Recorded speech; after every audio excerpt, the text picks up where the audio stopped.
Magandang araw po sa ating lahat. Ito po muli ang Shorlon Inspire TV.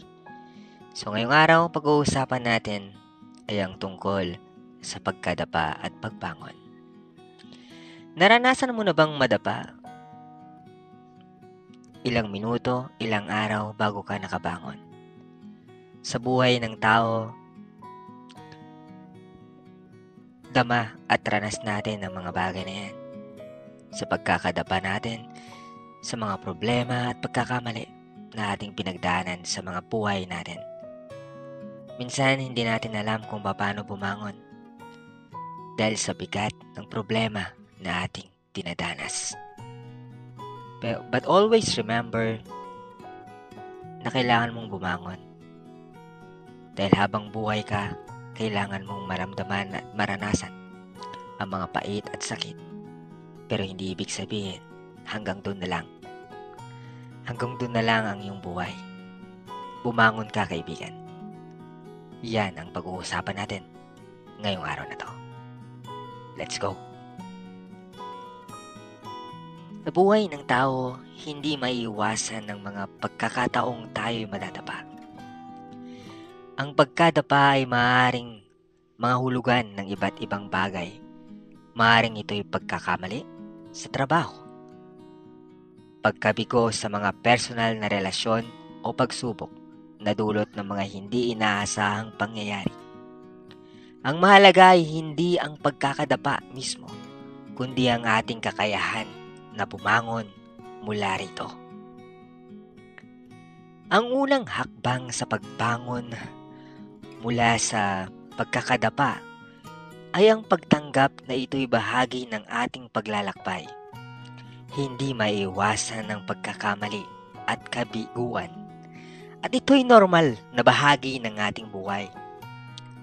Kapag tinanggap natin ang katotohanan ito, mas madali tayong makapag-move on at mag-isip ng mga susunod na hakbang na ating gagawin. Sa proseso ng pagbangon, mahalaga rin ang pagkakaroon ng positibong pananaw. Ang pagkadapa ay hindi katapusan ng lahat. Bagkus, ito'y isang oportunidad upang matuto at lumago. Sa bawat pagkakamali, may mga aral tayong natututunan na magagamit natin sa hinaharap. Ang mahalaga ay ang ating determinasyon na hindi magpadala sa negatibong emosyon at patuloy na magsikap upang makabangon. Isa pang mahalagang aspeto ng pagbangon ay ang pagkakaroon ng suporta mula sa mga mahal sa buhay. Ang pamilya at mga kaibigan ay maaaring magbigay ng lakas ng loob at inspirasyon upang tayo ay makabangon muli. Ang pagbabahagi ng ating mga nararamdaman at mga karanasan sa kanila ay maaaring magbigay ng liwanag sa ating kaisipan at magdala o magpapaalala na hindi tayo nag-iisa sa ating pakikibaka. Bukod sa emosyonal na suporta, mahalaga rin ang pisikal na aspeto ng ating pagbangon. Ang pangangalaga sa ating kalusugan tulad ng regular na pag-ehersisyo, tamang pagkain at sapat na pahinga ay makakatulong upang mas maging handa ang ating katawan at isip sa mga pagsubok na darating. Ang pagkakaroon ng malusog na katawan ay nagbibigay ng dagdag na lakas at enerhiya upang harapin ang anumang hamon ng buhay.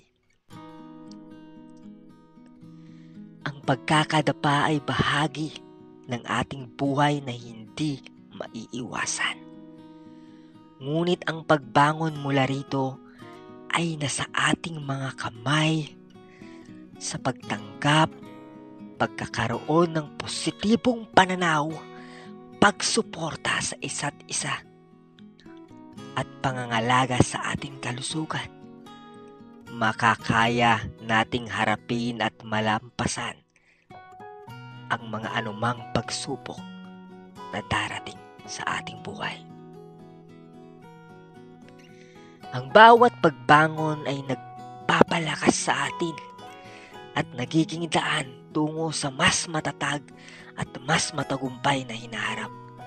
Ang mahalaga ay ang ating determinasyon na hindi sumuko at magpatuloy.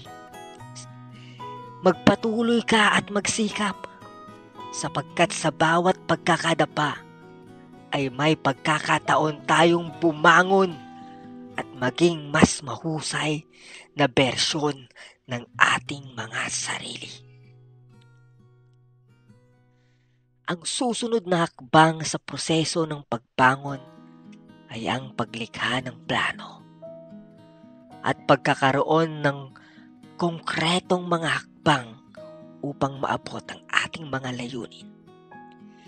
Mahalagang magkaroon ng malinaw na direksyon at layunin upang malaman natin kung saan tayo patungo at kung ano ang nais nating makamit. Ang paggawa ng plano ay nagbibigay ng istruktura at gabay sa ating mga aksyon at nakakatulong upang mas maging focus tayo sa ating mga adhikain.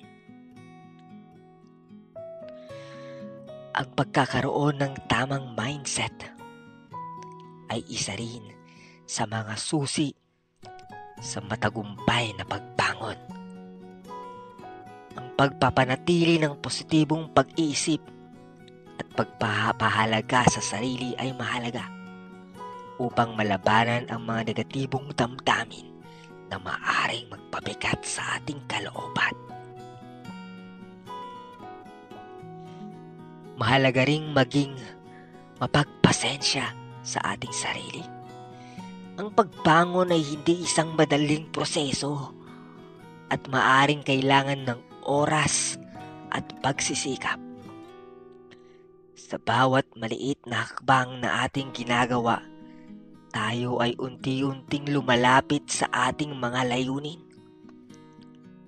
Bukod dito, ang pagbabalik tanaw at pagsusuri sa ating mga naging sanhi ng ating pagkakadapa ay makakatulong upang maiwasan ang pag-ulit ng parehong pagkakamali.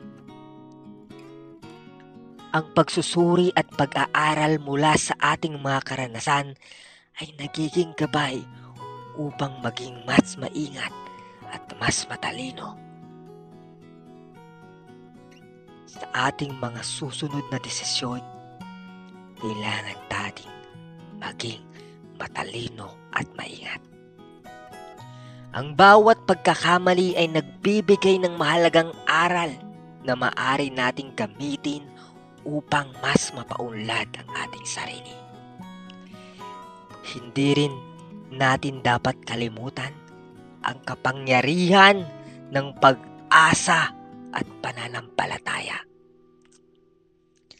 Ang pag-asa ay nagbibigay ng liwanag sa gitna ng kadiliman at nagpapatibay sa ating loob na magpatuloy. Ang pananampalataya naman ay nagbibigay ng lakas at pag-asa na may mas magandang hinaharap na naghihintay sa atin sa pamamagitan ng pag-asa at pananampalataya. Nakakayanan nating malagpasan ang mga pagsubok at harapin ang mga hamon ng buhay. Ang pagbangon mula sa pagkakadapa ay hindi lamang isang pisikal na proseso, kundi ito rin ay isang emosyonal at espiritual na paglalakbay. Ang bawat pagbangon ay isang pagdiriwang ng ating lakas, tapang at determinasyon. Ito'y patunay na tayo'y matatag at handang harapin ang anumang hamon na darating sa ating buhay. Sa bawat pagkakataon na tayo'y bumangon, nagiging inspirasyon tayo sa iba na sila rin ay kayang bumangon mula sa kanilang pagkakadapa. Sa huli, ang ating kakayahan na bumangon mula sa pagkakadapa ay nagpapakita ng ating tunay na karakter at pagkatao. Ito'y nagpapaalala sa atin na ang buhay ay puno ng mga pagsubok at hamon.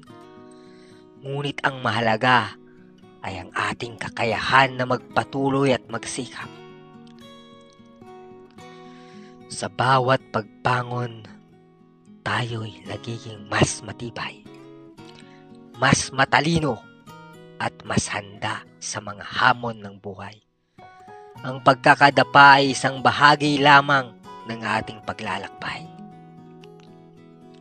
Ngunit ang pagbangon ay nagpapakita ng ating walang hanggang pag-asa at pananampalataya sa ating kakayahan at sa mas magandang bukas na naghihintay sa atin.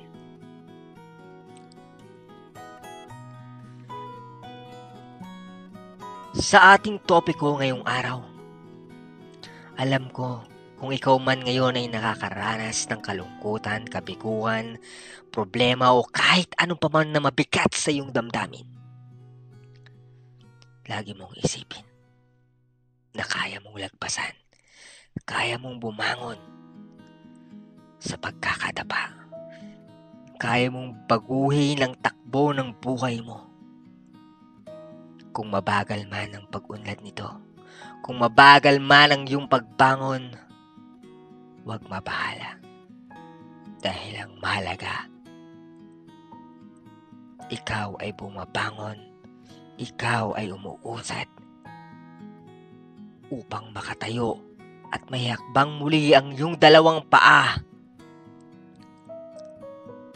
at magpatuloy sa buhay. Yan po mga kaibigan, ang ating topiko ngayong araw. Ako po'y nagpapasalamat sa inyong pakikinig at pagsuporta at panonood sa ating channel.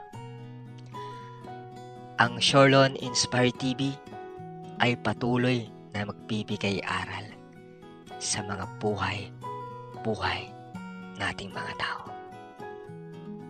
Lagi niyo pong iisipin na lahat ng problema may solusyon. Na sa bawat pagkakadapa, kaya natin bumangon. Dahil kaya nating bumangon, babangon tayo para sa ating sarili, para sa ating mga pamilya, at para sa mga taong ating pinamahal.